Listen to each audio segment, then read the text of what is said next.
Good morning, class 9. We were doing the chapter French Revolution. I had told you about the two important taxes, the tithe and the taille. I had discussed with you subsistence crisis. All these things are very important in this chapter. You must know them. Then we had discussed the names of three important French philosophers, Rousseau, Voltaire and Montesquieu. Then we were reading about the outbreak of the revolution.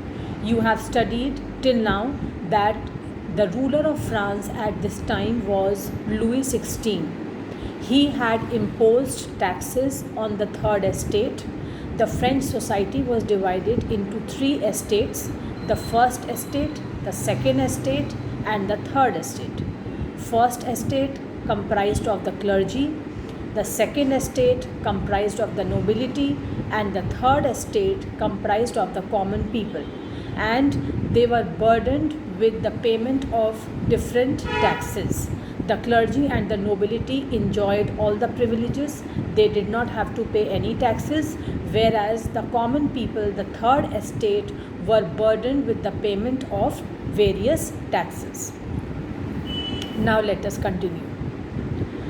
While the National Assembly was busy at Versailles drafting a constitution, the rest of France seethed with turmoil. That means there were so many problems existing in the rest of France. A severe winter had meant a bad harvest.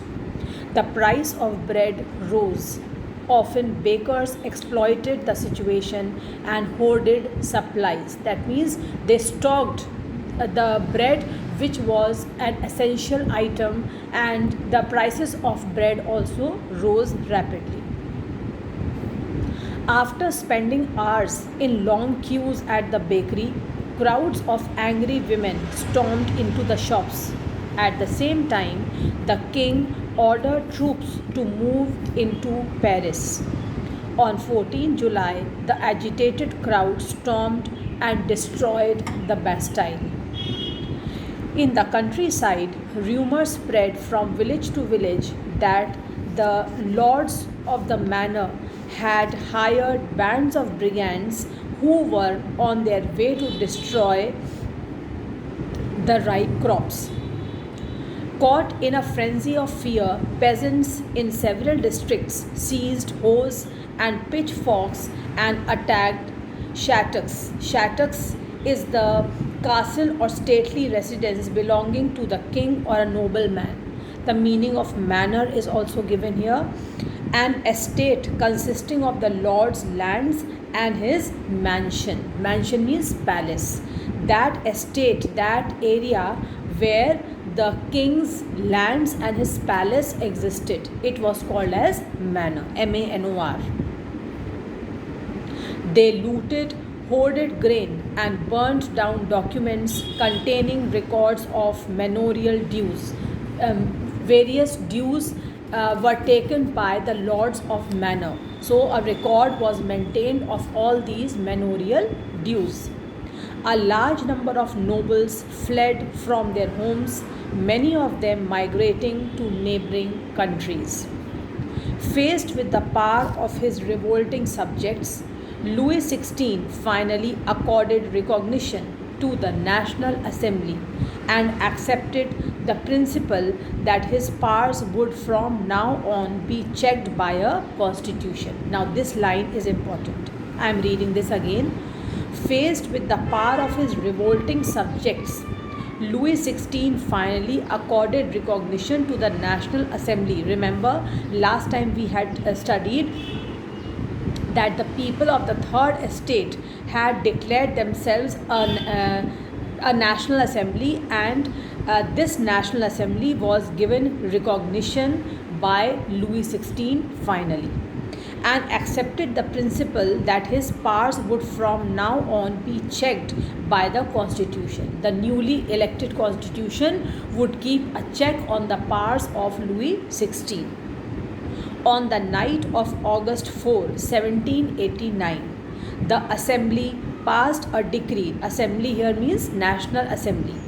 Passed a decree means a set of rules abolishing the feudal system of obligations and taxes. Members of the clergy too were forced to give up their privileges. Now see, lots of changes were made by the National Assembly. The unlimited powers which were being enjoyed by the clergy, lot of check was imposed on their powers and privileges. Then many taxes were abolished, tithes were abolished, and lands owned by the church were confiscated. As a result, the government acquired assets worth at least 2 billion livres. France becomes a constitutional monarchy. The National Assembly completed the draft of the Constitution in 1791. Its main object was to limit the powers of the monarch. Underline this line. The main object of the National Assembly was to limit the powers of the monarch. These powers, instead of being concentrated in the hands of one person, were now separated and assigned to different institutions: the legislature, executive, and judiciary. Till now, we have seen that Louis XVI enjoyed unlimited powers, but now his powers were divided into three parts, into three institutions: the legislature, the executive, and the judiciary. This made France a constitutional monarchy. The Constitution of 1791 vested the power to make laws in the National Assembly, which was indirectly elected. Very important change came into being. The National Assembly was given the right to make laws. That is, citizens voted for a group of electors who in turn chose the assembly. Not all the citizens, however, had the right to vote. Pay attention. Not all citizens had the right to vote. Only men above 25 years of age who paid taxes to at least 3 days of the laborer's wage were given the status of active citizens. That is, they were entitled to vote. So if I ask you, what do you mean by the term active citizens? Active citizens were those citizens who were given the right to vote, and they were men 25 years of age who paid taxes equal to at least 3 days of a laborer's wage. How much tax they had to pay? The amount should be equal to 3 days wage which they paid to the laborer. They were called as active citizens. They were entitled to vote. The remaining men and all women were classed as passive citizens. All those men who did not come in the category of active citizens, that means they were not given the right to vote, and all women were not given the right to vote. They were classified as passive citizens. To qualify as an elector and then as a member of the assembly, a man had to belong to the highest bracket of taxpayer. This line is also important. To qualify as an elector, that means a person who can elect his representatives, who can vote.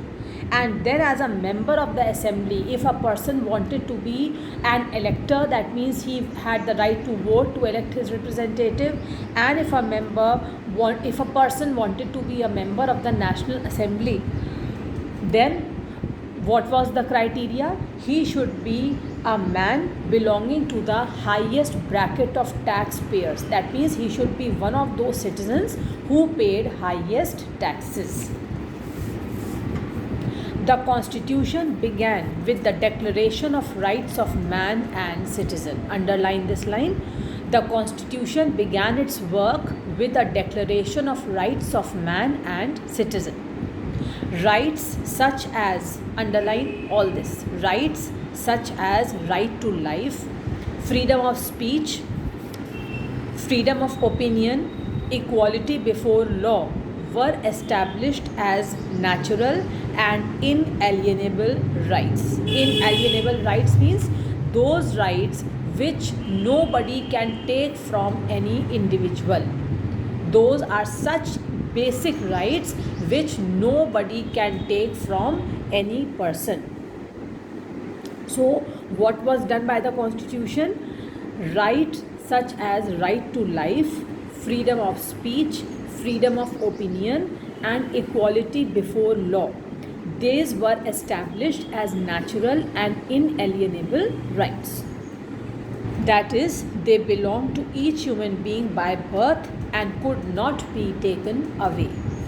It was the duty of the state to protect each citizen's natural rights.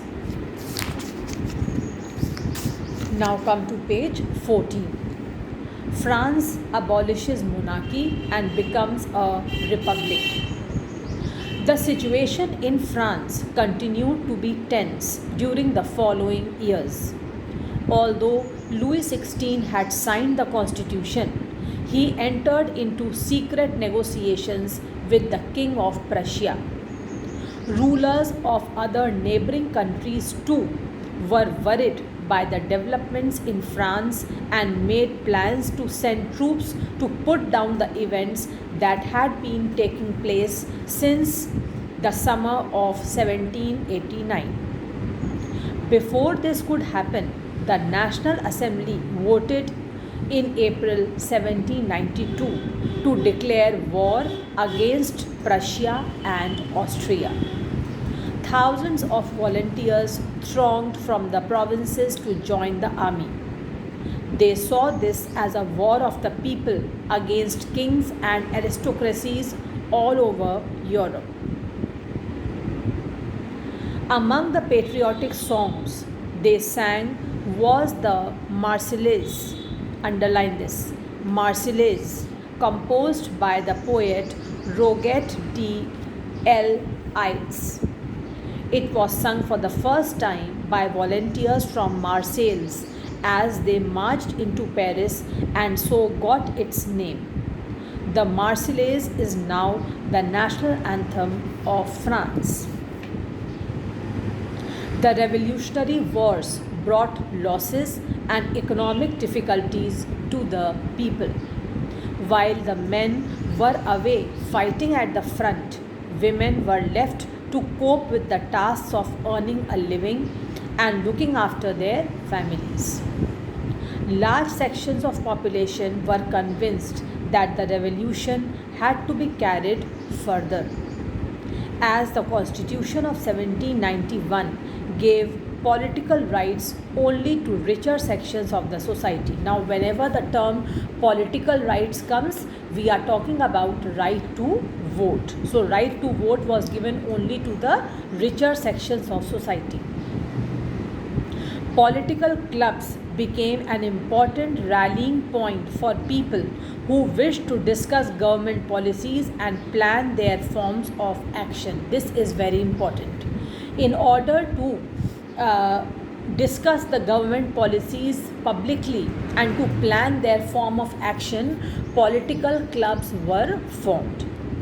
The most successful of these clubs was that of the Jacobins. Underline this, Jacobins club was the most successful political club, which got its name from the former convent of Saint Jacobin in Paris. Convent means building belonging to a community devoted to a religious life. Women too, who had been active throughout this period, formed their own clubs. Section 4 of this chapter will tell you more about their activities and demands. Members of the Jacobin club belonged mainly to the less prosperous sections of the society. Underline this. All the information, children, which you are reading about Jacobins club, every information is very important, so you must learn them. The members of the Jacobins club belonged mainly to the less prosperous sections of the society. They included small shopkeepers, artisans such as shoemakers, pastry cooks, watchmakers, printers, as well as servants and daily wage workers. Their leader was Maximilien Robespierre. Very, very important. Underline. The leader of the Jacobin Club was Robespierre. If you don't write Maximilien, there is no problem at all. If you only write Robespierre, it is complete. A large group among the Jacobins decided to start wearing long striped trousers. As you can see in the picture, a man is wearing trousers which have long stripes, similar to those worn by dock workers. Dock workers means those who worked on ships. This was to set themselves apart from the fashionable sections of society. Why did they choose to wear long striped trousers? So that they could be recognized distinctly, and it will demarcate them, it will distinguish them from the fashionable sections of society. Especially nobles who wore knee breeches. It was the way of proclaiming the end of power wielded by the wearers of knee breeches. Knee breeches means those who wore a dress which was till your knee length. So why did they choose to wear long striped trousers? So that they could show to the people who wore knee breeches that now the time had come when their power will come to an end. These Jacobins came to be known as sans-culottes. Underline. Very important, children. Very important. These Jacobins came to be known as sans-culottes, literally meaning those without knee breeches. Underline till here because it can be asked in a multiple choice question. Sans-culottes men wore in addition the red cap. As you can see in the picture, a man is wearing red cap also. That symbolized liberty. Women, however, were not allowed to do so. In the summer of 1792, the Jacobins planned an insurrection of a large number of Parisians who were angered by the short supplies and high prices of food. On the morning of August 10, they stormed the palace of the Tuileries, massacred the king's guards, and held the king himself as hostage for several hours. Hostage means as a prisoner. So why were the people so angry? Because of the short supplies and high prices of bread. The people were very angry and they stormed into the palace of Tuileries. They massacred the king's guard. That means they fought with them and they killed them, the king's guards, and held the king as a prisoner. Later, the assembly voted to imprison the royal family. Elections were held. From now on, all men of 21 years and above, regardless of wealth, got the right to vote. Underline this. Very important line. From now on, all men of 21 years and above, regardless of wealth, got the right to vote. Till now we have seen that those men who were 25 years of age and they were highest taxpayers, they were wealthy people, only they were given the right to vote. But now the people, all those men, not people, because people will include women also, all those men who were 21 years of age and above, whether they were wealthy or they were common people, regardless of their wealth, were given the right to vote. So underline this change. The newly elected assembly was called the Convention. On 21st September 1792, it abolished the monarchy and declared France a republic. Who? The newly elected Convention. It abolished monarchy and declared France a republic. As you know, a republic is a form of government where the people elect the government, including the head of the government. There is no hereditary monarchy. Like The commonest example of republic is your own country, India. India is a republic because we elect the head of the government, we elect our representatives, and his office is not hereditary. You can try and find out some other countries that are republics and investigate when and how they became so. Louis XVI was sentenced to death by a court on the charge of treason. Treason means betraying one's own country, cheating one's own country or government. So finally, Louis XVI was put to death because he was charged of cheating his own country.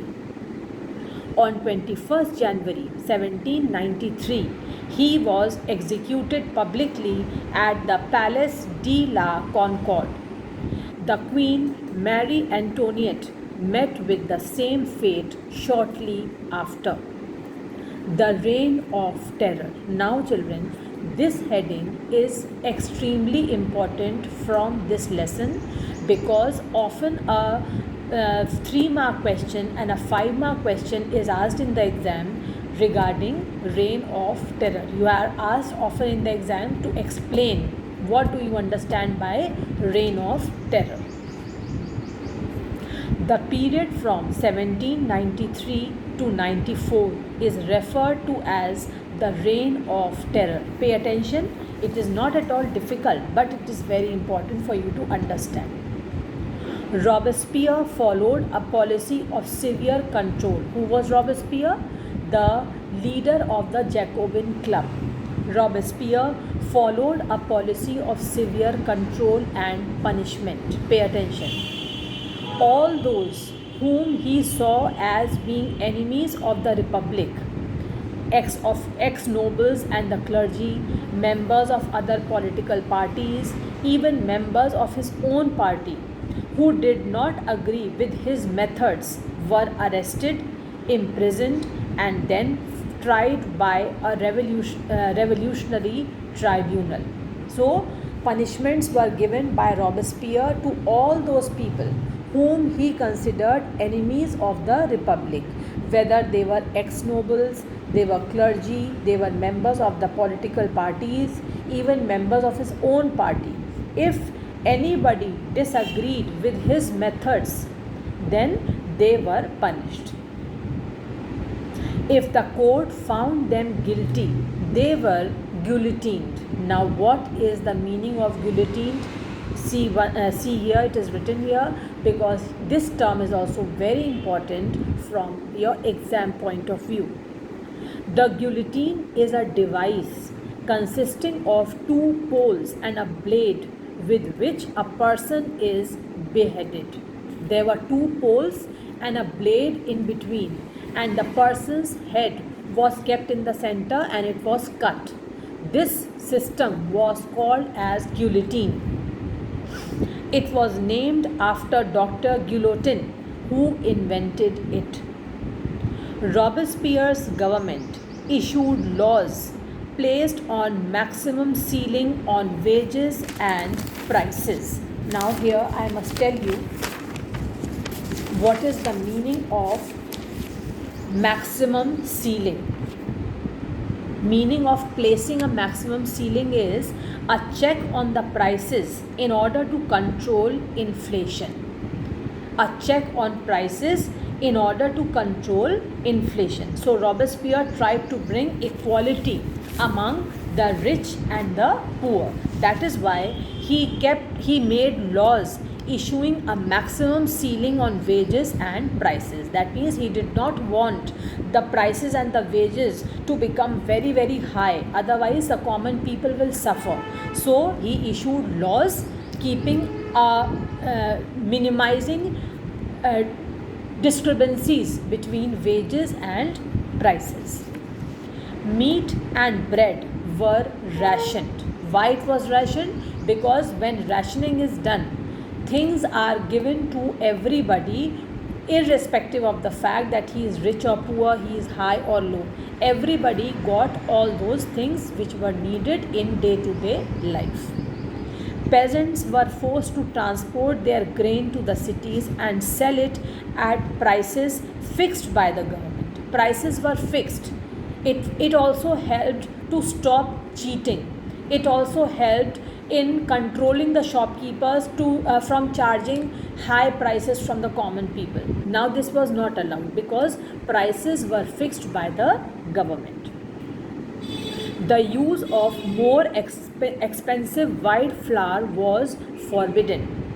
All citizens were required to eat the pain day egalite, that is equality bread. That means everybody was given equal treatment and everybody had to eat the same bread.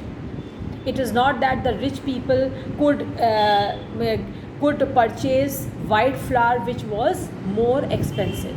The selling of white flour, the use of white flour was stopped and everybody had to purchase equality bread. A loaf made of whole wheat. Equality was also sought to be practiced through forms of speech and address. Not only this much, how people were addressed, that was also kept in mind, so that every person should be treated as equals in the society. Equality was also sought to be practiced through forms of speech and address. Instead of the traditional monsieur means sir, and madame, all French men and women were henceforth citoyen and citoyenne, that is citizens. No, it means in a nutshell we can say that the titles like sir and madam, they were abolished. Everybody was now treated as equals.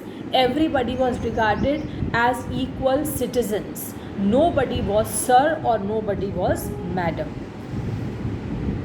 Churches were shut down and their buildings were converted into barracks or offices. So the churches became places where soldiers could hide, and sometimes they were also turned into offices. So many new things were introduced, new reforms were introduced by Robespierre so that equality could be brought about among people.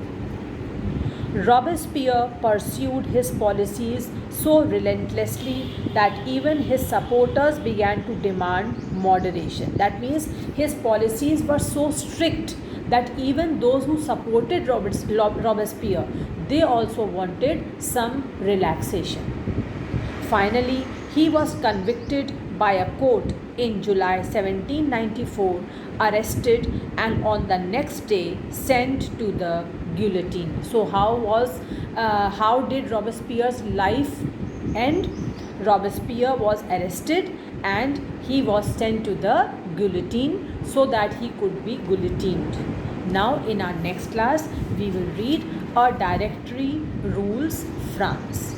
As I always tell you children, please read whatever we have read today so that you understand, and you will have to learn all those things which I have told you are very important, like Reign of Terror, the reforms introduced by Robespierre, you must learn them. Then Jacobins Club, who was the leader of the Jacobins Club, you must know. Declaration of Rights of Man and Citizens. Which rights were given to the people? Right to life, freedom of speech, freedom of opinion, and equality before law. They were established as natural and inalienable rights. All these things you must learn because they can be asked in any form in your exams also. Thank you, children.